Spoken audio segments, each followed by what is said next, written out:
তো মুসলমানেরা এর বিরোধিতা করে। আমি ডাক্তার জাকির নায়েকের পক্ষে এবং আমি তর্ক করতে রাজি, আমি কথা বলতে রাজি আছি, যুক্তির সাথে আলোচনা করতে। কোন নিয়মটা সবচেয়ে সেরা, কোন আইনটা সবচেয়ে সেরা, আর আপনারাই বের করেন যে আইনটা সবচেয়ে বাস্তবসম্মত, সেটা প্রয়োগ করুন। আমি এখানে বলবো যে সারা ইন্ডিয়াতে কমন সিভিল কোড একটাই থাকুক, ক্রিমিনাল কোডও। শুধু সিভিল কোড কেন, কমন সিভিল কোড থাকুক, কমন ক্রিমিনাল কোডও থাকুক। কিন্তু আমাদের আগে ঠিক করতে হবে যে কোন আইনটা সবচেয়ে সেরা। যেমন একজন হিন্দু মহিলা আমাকে জিজ্ঞেস করেছিলেন কেন ইসলাম একজন পুরুষকে একাধিক স্ত্রী রাখার অনুমতি দেয়। আমি উত্তর দিয়েছিলাম এবং প্রশংসা পেয়েছিলাম। এই উত্তরে একমত হলে আপনাকে কমন সিভিল কোডে লিখতে হবে যে একজন পুরুষ একজনের বেশি স্ত্রী রাখতে পারবেন। আমরা জানি পৃথিবীতে মহিলার সংখ্যা পুরুষের চেয়ে বেশি। এর জন্য কোনো সমাধান নেই, কোনো ধর্মের সমাধান দেয়নি। যদিও কোনো ধর্মই বলে না যে মাত্র একটাই বিয়ে করুন, শুধুমাত্র কোরআন ছাড়া। আমি একটা উদাহরণ দিয়েছিলাম যে হিজাবের সঙ্গে ধর্ষণের সম্পর্ক। আমি উপমা দিয়েছিলাম যে সবচেয়ে কঠিন যে শাস্তিটা আমরা দিতে পারি, যে সর্বোচ্চ শাস্তিটা আমরা দিতে পারি, যার ফলাফল সবচেয়ে ভালো, যেমন ইসলাম বলে মহিলাদের হিজাব পরা উচিত। কোনো পুরুষ কোনো মহিলাকে দেখলে তার দৃষ্টি নিচু করবে। তারপরেও যদি কোনো পুরুষ ধর্ষণ করে সে সর্বোচ্চ শাস্তি পাবে, সেটা হলো মৃত্যুদণ্ড। আমি আমেরিকার পরিসংখ্যান দিয়েছিলাম যে 1990 সালে FBI এর রিপোর্ট অনুযায়ী 1756টি ধর্ষণ সংঘটিত হয়েছে প্রত্যেক দিন 1990 সালে। 1996 সালে US ডিপার্টমেন্ট অফ জাস্টিসের রিপোর্ট অনুযায়ী 2713টি ধর্ষণের ঘটনা ঘটেছে প্রত্যেক দিন 1996 সালে। অর্থাৎ প্রতি 32 সেকেন্ডে একটি ধর্ষণ ঘটছে। আমরা এখানে যে 2 ঘন্টা ধরে আছি, আমেরিকায় 200-এরও বেশি ধর্ষণের ঘটনা ঘটে গেছে এই সময়ের মধ্যে। আমি বলছি যদি আপনারা ইসলামী শরিয়া মেনে চলেন যে যখনই কোনো পুরুষ মহিলার দিকে তাকাবে সে তার দৃষ্টি নিচু করবে। প্রত্যেক মহিলা ইসলামী হিজাব পরবে, পুরো শরীর ঢাকা থাকবে, মুখ ও হাতের কবজি বাঁধে। তারপরও যদি কেউ ধর্ষণ করে সে সর্বোচ্চ শাস্তি পাবে। আমি একটা প্রশ্ন করছি, ধর্ষণের হার কি তাতে বাড়বে, একই রকম থাকবে নাকি কমে যাবে? এটা কমে যাবে, এটাই বাস্তব আইন। আর আপনারা দেখবেন একটা অনুষ্ঠান দেখিয়েছিল বিবিসিতে, যেখানে বলা হচ্ছিল নাইজেরিয়া সম্পর্কে। তারা ইসলামী শরিয়া প্রয়োগ করেছিল, ধর্ষণের শাস্তি মৃত্যুদণ্ড, আর তখনই ধর্ষণের ঘটনা সেখানে কমে গিয়েছিল। পৃথিবীতে সবচেয়ে কম ধর্ষণের ঘটনা ঘটে সৌদি আরবে। আমি সৌদি আরবের পক্ষে বলছি না, তবে যেটা ভালো তার প্রশংসা করা উচিত। আমি অভিনন্দন জানাই LK আদভানিকে। আমার মনে পড়ছে কয়েক বছর আগে 1999 সালে অক্টোবর মাসে তিনি একটা বিবৃতি দিয়েছিলেন স্বরাষ্ট্রমন্ত্রী হিসেবে যে মৃত্যুদণ্ডই হবে একজন ধর্ষকের শাস্তি। তাকে অভিনন্দন জানাই। তিনি ইসলামের কাছাকাছি এসে গেছেন। হয়তো এর পরে স্বরাষ্ট্রমন্ত্রী বলবেন যে সব মহিলাদের হিজাব পরা উচিত। হ্যালো, আসসালামু আলাইকুম। আমার নাম ইয়াসির ফাহামি। আমি এসেছি ইরান থেকে। আমি যেটা জানতে চাই, আপনি নিশ্চয়ই সালমান রুশদির স্যাটানিক ভার্সেস পড়েছেন। একজন মুসলমান হিসাবে কেউ বইটা পছন্দ করবে না। আপনি কি মনে করেন যে ইমাম খোমেনি যা করেছিলেন তিনি কি ফতোয়াটা দিয়ে ঠিক করেছিলেন? এটাই আমার মূল প্রশ্ন। ইমাম খোমেনি যা করেছিলেন ফতোয়া জারি সালমান রুশদির বিরুদ্ধে, সেটা কি ঠিক ছিল? আপনি প্রশ্ন করেছেন সালমান রুশদি সম্পর্কে ইমাম খোমেনি যে ফতোয়া জারি করেছিলেন সেটা ঠিক ছিল কিনা। আমার প্রশ্ন হচ্ছে কেন ইমাম খোমেনি ফতোয়া জারি করলেন 1 বছর পরে? যে দেশ সবার আগে সালমান রুশদির স্যাটানিক ভার্সেস নিষিদ্ধ করেছিল সেটা ইন্ডিয়া। আর আমি এই কাজটার জন্য রাজীব গান্ধীকে অভিনন্দন জানাই। কেন ইমাম খোমেনি সালমান রুশদিকে হত্যা করার ফতোয়া দিলেন 1 বছর পরে?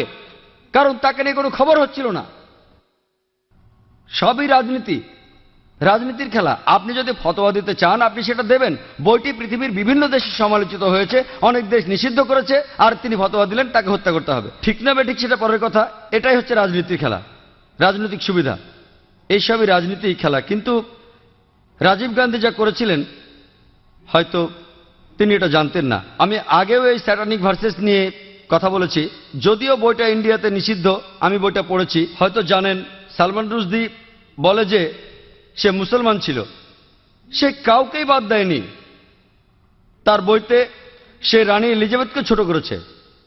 আর সেই একই ব্রিটিশ সরকার এক আমেরিকান লেখকের বই নিষিদ্ধ করেছে অশ্লীল শব্দ ব্যবহারের জন্য, father, uncle, cousin, king, Margaret থ্যাচারকে উদ্দেশ্য করে।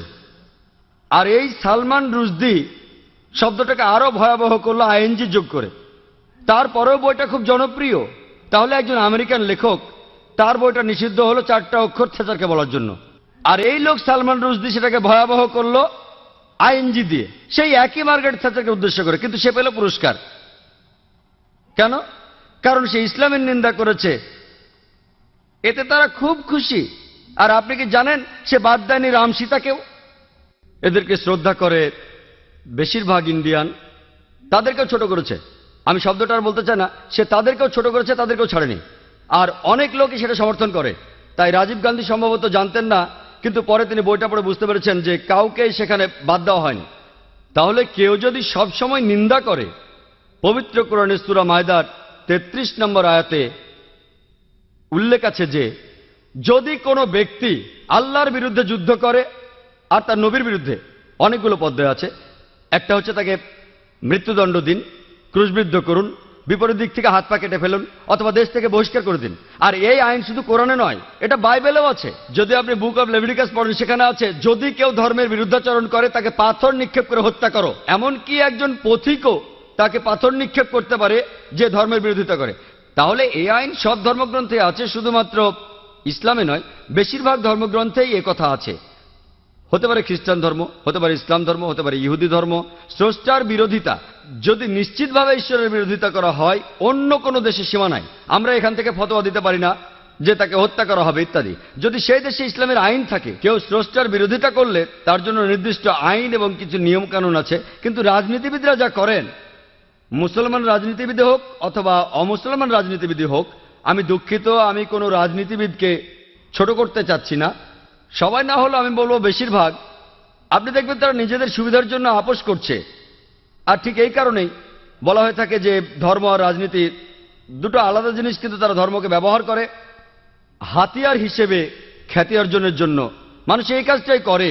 আমাদের বোঝা উচিত যে ফতোয়া দিয়েছিলেন খোমেনি, আমার মতে এটা রাজনৈতিক ফায়দা লুটারি কৌশল।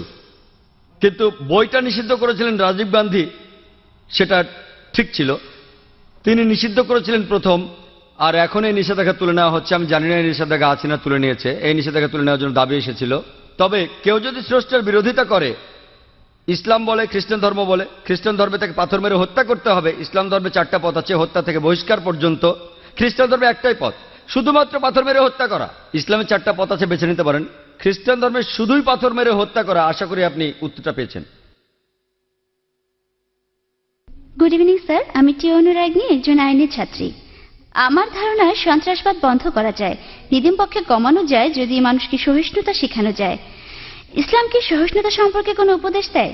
আর যদি দিয়ে থাকে, যাদের উপর ইসলাম ধর্মে এই দায়িত্বগুলো রয়েছে, মানে আমার মনে হয় ইসলাম ধর্মে, আমি আসলে শব্দগুলির সাথে পরিচিত না। হিন্দু ধর্মে যেমন গুরু আছেন, তেমনি ইসলাম ধর্মে যারা উপদেশ দেন অন্য মুসলমানদের, তো সেসব ক্ষেত্রে তারা কি সহনশীলতা সম্পর্কে কোনো শিক্ষা দেন? বোন, আপনি সুন্দর একটা প্রশ্ন করেছেন। ঠিকই বলেছেন যে সন্ত্রাস কমানো যায় সহনশীলতা চর্চার মাধ্যমে। ইসলাম সহনশীলতা শেখায় কিনা, ইসলামের ধর্মীয় নেতারা তারা সহনশীলতা শিক্ষা দেন কিনা? বোন, আমি আগেও বলেছি, বেশ দ্রুতই বলেছিলাম, আমি এটার উপরে খুব একটা গুরুত্ব দেইনি। অনেকগুলো শর্তের একটা, যে কোনো মানুষের জন্য জান্নাতে যেতে হলে, বেহেশতে যেতে হলে, স্বর্গে যেতে হলে, সেটা হলো সহনশীলতা। পবিত্র কোরআনে সূরা আল আসরের 1 থেকে 3 নম্বর আয়াতে বলা হয়েছে যে ওয়াল আসর ইন্নাল ইনসানা ফি খুসর ইল্লাল্লাযিনা আমানু ওয়া আমিলুস সলিহাতি ওয়া তাওয়াসাউ বিল হাক্কি ওয়া তাওয়াসাউ বিস সবর। মহাকালের শপথ, মানুষ অবশ্যই ক্ষতিগ্রস্ত, কিন্তু উহারা নহে যাহারা ঈমান আনে ও সৎকর্ম করে এবং পরস্পরকে সত্যের উপদেশ দেয়, এটাকে বলে দাওয়া। আর সহনশীলতা ও ধৈর্যের উপদেশ দেয়। সহনশীলতা হলো জান্নাতে যাওয়ার অন্যতম একটি শর্ত। যদি আপনি সহনশীল না হন, সূরা আসর অনুযায়ী আপনি বেহেশতে যেতে পারবেন না। শুধু সহনশীল হলেই চলবে না, অন্য মানুষকেও সহনশীলতার পথে আনতে হবে। তবে সহনশীলতা শব্দটার অনেক রকম অর্থ করা যায়, আর বিশেষজ্ঞরাও বলবেন সহনশীলতারও একটা সীমা আছে। সহনশীলতা বলতে কি বোঝেন? ভালো, কেউ যদি আপনার সাথে অন্যায় কিছু করে, আপনি প্রতিশোধ নিলেন না, খুব ভালো। কতদিন করবেন? তাই সহনশীলতারও একটা সীমা আছে। আর ইসলাম ধর্মে জালিম সেই লোক যার কাজ হলো জুলুম করা। অর্থাৎ আপনি বলতে পারেন যে ক্ষতি করে সবার। জালিম রয়েছে 2 প্রকার।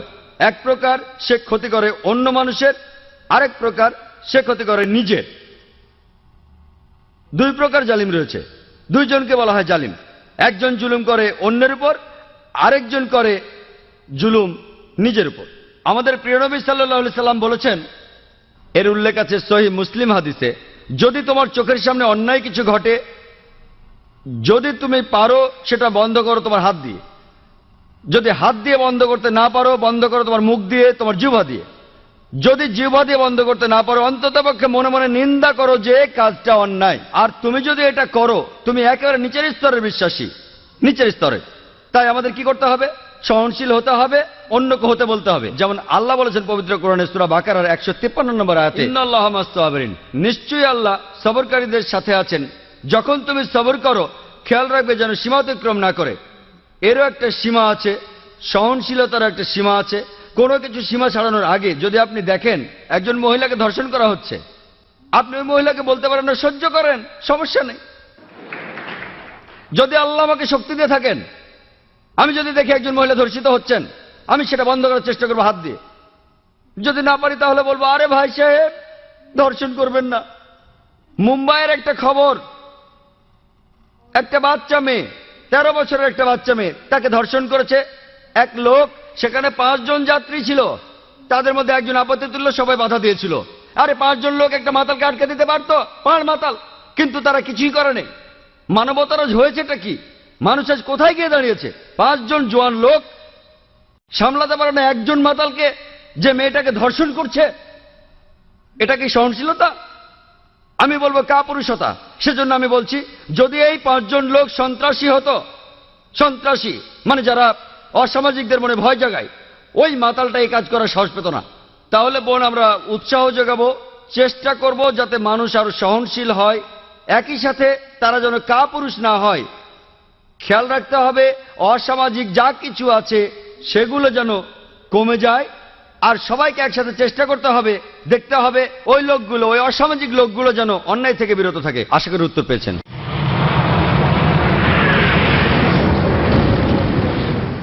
হ্যালো, আমার নাম দীপক, আমি একজন চার্টার অ্যাকাউন্টেন্ট।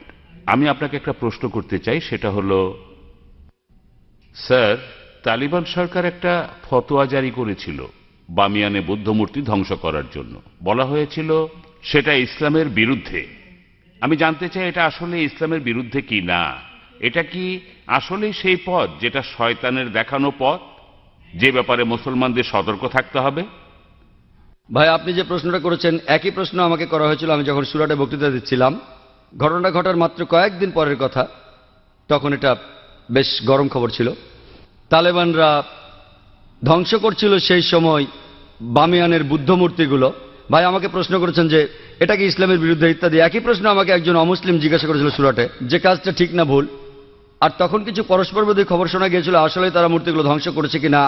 আর তাই তখন আমি বলেছিলাম যে আমি জানি না ওগুলো ধ্বংস করা হয়েছে কিনা, কিন্তু আজকে আমরা জানি যে এটা সত্য ঘটনা, ধ্বংস করা হয়েছে। কাজটা ঠিক না ভুল, আমি যা বলতে পারি যে আমি বিভিন্ন ধর্মের একজন ছাত্র হিসেবে বলছি, ঠিক না ভুল সেটা পরে বলছি। আমি যেটা বলতে পারি যে অবশ্যই তালিবানরা যদি তারা বুদ্ধ মূর্তিগুলো ধ্বংস করে থাকে, তারা যেটা করেছে তারা আসলে বৌদ্ধদের উপকারী করেছে। আমি বিভিন্ন ধর্মের একজন ছাত্র, আমি বৌদ্ধ ধর্মগ্রন্থ পড়েছি, আমি পড়েছি ধাম্মাপাঠ, আমি ধর্মগ্রন্থগুলো পড়েছি। এই ধর্মগ্রন্থগুলোর মধ্যে কোথাও লেখা নেই যেখানে বুদ্ধ বলেছেন যে আমার মূর্তি পূজা করো। বুদ্ধ কখনোই বলেননি যে বৌদ্ধরা মূর্তি পূজা করবে। মূর্তি পূজা পরে চালু হয়েছে। আমি যেটা বলতে পারি বিভিন্ন ধর্মের একজন ছাত্র হিসেবে, ঠিক না ভুল সে ব্যাপারে পরে আসছি। তারা যেটা করেছিল আসলেই তারা বৌদ্ধদের উপকার করেছিল। আর বৌদ্ধ ধর্মগ্রন্থের মধ্যে কোথাও লেখা নেই তার মূর্তি বানাতে হবে। এবার প্রশ্নটাতে আসি। এই প্রশ্নটা আমাকে এক সাংবাদিক করেছিল ব্যাঙ্গালোরে, যে শুধু এই কারণে ইসলাম মনে করে মূর্তি পূজা করা একেবারে নিষিদ্ধ। অন্য ধর্মে আছে, খ্রিস্টান ধর্ম বলে। যদি আপনি পড়েন ওল্ড টেস্টামেন্ট, এটা বলা হচ্ছে বুক অব ডিউটেরোনমিতে 5 নম্বর অধ্যায়ে 7 থেকে 9 অনুচ্ছেদে। এছাড়াও বুক অব এক্সোডাসে 20 নম্বর অধ্যায়ে 3 থেকে 5 নম্বর অনুচ্ছেদে বলা হয়েছে, আমাকে ছাড়া অন্য কারো উপাসনা করো না, আমার উপাসনা করতে কোনো প্রতিমা তৈরি করো না, আমার কোনো রূপক তৈরি করো না উপরের স্বর্গ, নিচের পৃথিবী অথবা পৃথিবীর নিচের সমুদ্র থেকে। তাদের সামনে নতজানু হয়েও না, তাদের সেবা করো না, কারণ আমি ঈশ্বর সৃষ্টিকর্তা খুব ঈর্ষাপরায়ণ। তাই খ্রিস্টান ধর্ম অনুসারে ইহুদি ধর্ম মতে মূর্তি তৈরি করে তাকে ঈশ্বর বলা একেবারে নিষিদ্ধ, একইভাবে নিষিদ্ধ ইসলামেও। তো আমি যখন উত্তর বললাম তারা বৌদ্ধদের উপকার করলো, তখন প্রশ্ন করেছিল যে মূর্তি ভেঙে এই তালেবানরা তারা কি দুঃখ কষ্ট দেয়নি লক্ষ লক্ষ বৌদ্ধদের? আমি বলেছিলাম হ্যাঁ। তাহলে ইসলামকে অনুমতি দেয় লক্ষ লক্ষ বৌদ্ধদের দুঃখ কষ্ট দেওয়ার? আমি সেই সাংবাদিককে প্রশ্ন করেছিলাম কি করা যাবে যদি ইন্ডিয়ান সরকার ধরে ফেলে বেশ কিছু ড্রাগস, কোকেন, ব্রাউন সুগার, যার দাম 10 কোটি টাকা, প্রায় $1.5 মিলিয়ন দামের ড্রাগস ধরল, তারা কি করবে ইন্ডিয়ান সরকার? সেই সাংবাদিক বললেন যে ইন্ডিয়ান সরকার সেটা পুড়িয়ে ফেলবে। আমি বললাম ভালো।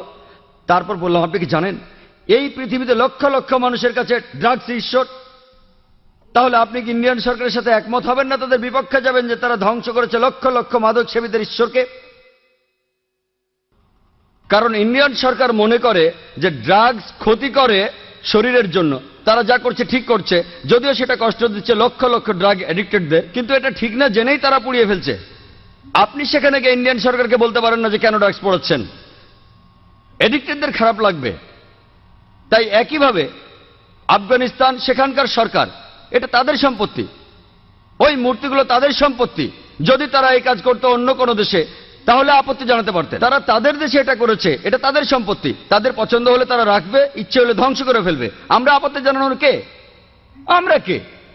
আর এছাড়াও যদি আপনি দেখেন যে লোকজন নিজেদের মধ্যে বলাবলি করছে যে ইন্ডিয়ান সরকার খুবই সহনশীল।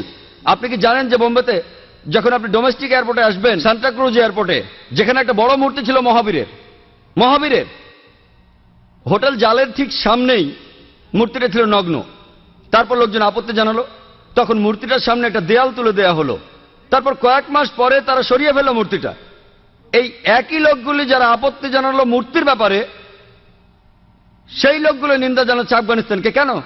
একই লোকগুলো আপত্তি জানালো রাস্তার উপর একটা মূর্তির ব্যাপারে। দেখলেন? আপনি কি জানেন ইন্ডিয়াতে জৈন ধর্মের অনুসারীর সংখ্যা আফগানিস্তানের বৌদ্ধদের চেয়ে বেশি? তাই যখন বোম্বের সরকার সেই মূর্তিটাকে সরিয়ে ফেললো, যাকে মনে করা হয় ঈশ্বর, যাকে মনে করেন তীর্থঙ্কর জৈনরা, আর জৈন ধর্মের অনুসারীর সংখ্যা ইন্ডিয়াতে যারা আছে আফগানিস্তানের বৌদ্ধদের চেয়ে বেশি, সেই সময় কি আপত্তি তোলেনি? আর যখন আফগানিস্তান সরকার এটা করছে তখন আপনি আপত্তি জানাচ্ছেন কেন? এই দুই মুখ নীতি। কারণটা হচ্ছে world bank.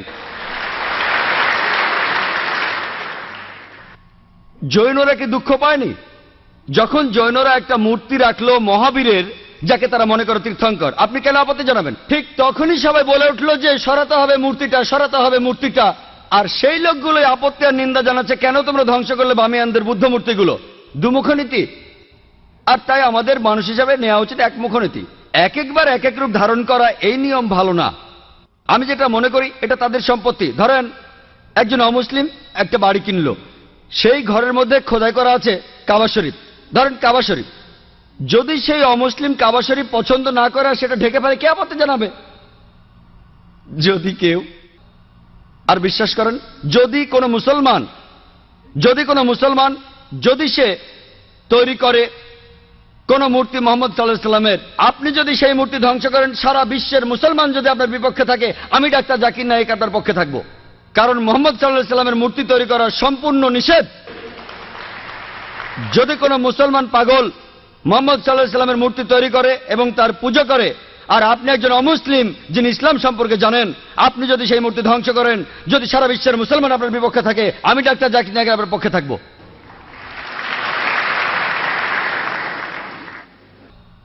Mister Zakir Naik, ইসলাম ধর্ম কি বলে অন্য ধর্ম বা ধর্মীয় দেবতাদের অপমান বা ছোট করার ব্যাপারে? আমি এই প্রশ্নটা যে কারণে করেছি যে যখন একজন ইন্ডিয়ান চিত্রশিল্পী, যিনি একজন মুসলমান, তিনি এঁকেছেন হিন্দু দেবী সরস্বতীকে নগ্ন অবস্থায়, যেখানে সবাই প্রশংসা করেছিল যে এটা মত প্রকাশের স্বাধীনতা। আর প্রত্যেক ইন্ডিয়ান এবং সমর্থকই, যখন সালমান রুশদি একটা বই লিখেছিল ইসলাম সম্পর্কে, যখন বইটা রাজীব গান্ধী নিষিদ্ধ করলেন, প্রায় প্রত্যেক ইন্ডিয়ানই সেটা সমর্থন করেছিল। কিন্তু যখন হুসেন আঁকলেন একজন হিন্দু দেবীকে নগ্নভাবে, ইন্ডিয়ার রাজনৈতিক দলগুলো, বিশেষ করে কমিউনিস্ট দলগুলো, তারা বলেছিল যে এটা মত প্রকাশের স্বাধীনতা, তিনি যা খুশি আঁকতে পারেন। এখন ইসলাম এই সম্পর্কে কি বলে? অন্য ধর্মের দেবতাদের অপমান করা সম্পর্কে ভাই, আপনি যে মুসলমান শিল্পীর কথা বলেছেন তিনি FM হোসেন, নাম বলেননি, হয়তো জানেন না বা জেনেও বলতে চাননি। FM হোসেন বোম্বেতে থাকেন, আমিও শহর থেকে এসেছি। তিনি কিছু ছবি এঁকেছেন সরস্বতী দেবীর নগ্নভাবে, আর অনেক সাংবাদিকই তাকে সমর্থন করেছেন যে এটা মত প্রকাশের স্বাধীনতা। আপনি আমার মতামত জানতে চান। প্রথম কথা, কোনো মহিলা দেবী হোক বা না হোক, তার নগ্ন ছবি আঁকা ইসলামের সম্পূর্ণ হারাম, হোক সে মুসলিম বা অমুসলিম। এটা একেবারে অনৈতিক, অমানবিক। কেন আপনি আপনার মেয়েকে বিক্রি করবেন? কেন আপনি পিছিয়ে যাবেন? দেখেন পশ্চিমা কালচারে কি হচ্ছে। তারা বিক্রি করছে আমাদের বোনদের, বিক্রি করছে মায়েদের। একটা বিখ্যাত অ্যাডের নাম শুনেছিলাম, বিএমডাব্লিউ গাড়ির। বিএমডাব্লিউ গাড়ির নাম শুনেছেন? এটা অনেকটা মার্সিডিজের মতো, ধনী লোকদের জন্য মার্সিডিজ খুব দামি একটা গাড়ি। সেই বিজ্ঞাপনে আমি দুঃখের সাথে বলছি, আমি শুনেছিলাম যে এক মহিলা বিকিনি পরে দাঁড়িয়ে আছে, গাড়ির সামনে উপরে লেখা আছে তাকে পরীক্ষামূলকভাবে চালানো শুরু করো এখনই। কাকে? গাড়ি না মেয়েটাকে? গাড়ির সামনে ওই মেয়েটার কি প্রয়োজন ছিল? তাহলে এই সব কিছুই মত প্রকাশের স্বাধীনতার নামে মেয়েদের অপমান করা। FM হোসেন যা করেছেন সেটা সম্পূর্ণ ভুল। মূল প্রশ্নতে আসি, আপনি কি সমালোচনা করতে পারেন অন্যান্য ধর্মের দেবতাদের? পবিত্র কোরআনে সূরা আনামের 108 নম্বর আয়াতে উল্লেখ আছে যে তাদের নিন্দা করো না, তাদের ছোট করো না যারা অন্য কারো উপাসনা করে আল্লাহকে বাদ দিয়ে, বরং তারাই না জেনে নিন্দা করে আল্লাহ সুবহানাহু ওয়া তাআলার। কোরআন বলছে নিন্দা করো না ওই দেবতাদের যারা তাদের উপাসনা করে আল্লাহকে ছাড়া, বরং তারাই না জেনে নিন্দা করে আল্লাহ সুবহানাহু ওয়া তাআলার। তাই ইসলাম ধর্মে এটা নিষিদ্ধ। আরো নিন্দা করা কোন ধর্মের দেবতাকে যদি আপনি তাকে মানেন না, এটা নিষিদ্ধ। একই কথা কোরআনে সূরা আনামের 108 নম্বর আয়াতে বলা হয়েছে। আর FM হোসেন যা করেছেন, একটা নগ্ন ছবি এঁকেছেন, এটা ইসলামে সম্পূর্ণ নিষিদ্ধ। আশা করি উত্তরটা পেয়েছেন।